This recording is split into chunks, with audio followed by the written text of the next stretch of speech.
United Airlines continues to work toward recovering from the passenger dragging incident last spring by announcing measures like new overbooking policies to prevent such incidents.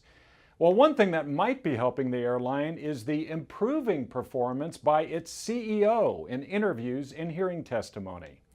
Hi, I'm Russ Rhea, media trainer and presentation coach here at the Predictive Media Network. What may be most critical when you have an important message to deliver is not necessarily what you say, but how you say it.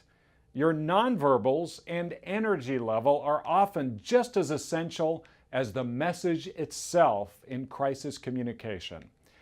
Take United Airlines CEO Oscar Munoz, for example.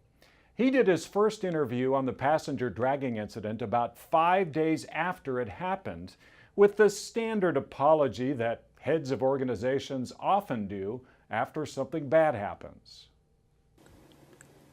It's not so much what I thought, it's what I felt.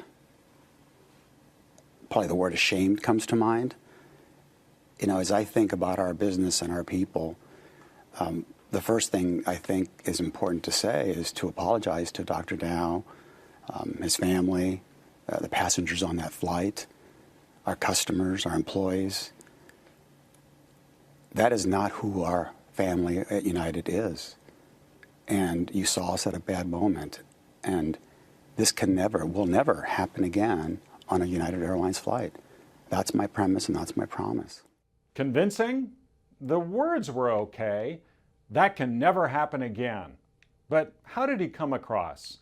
He certainly looked beat up and dejected, which I'm sure he was after the video of the bloodied passenger lit up social media and his company was hammered by the media and late-night comedians for several days.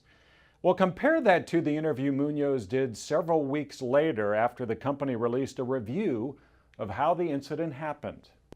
Looking back, was there another way? Could you have hired cars? Were there solutions that would have avoided what we saw? Absolutely, and that's the common sense process that I have failed our company with providing. We should have done that immediately. It just wasn't embedded in the policies and procedures. We're going to put the customer at the center of everything we do.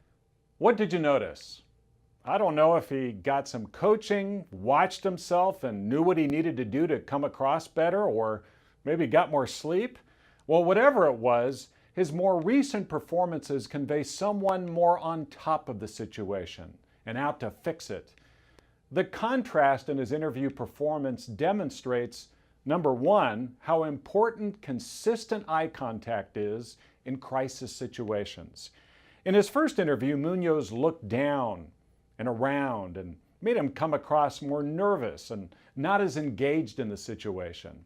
Second, he's really picked up his energy level and facial expression in his more recent appearances. Now, obviously, a full-teeth smile and coming across like, hey, everything's great, isn't appropriate in a crisis. But picking up the expression on your face, lifting your mouth and eyes a bit, conveys leadership, action, and control. 3 very simple things: eye contact, energy, and facial expression are often overlooked, but can go a long way to help lead an organization through a crisis. Thanks for watching.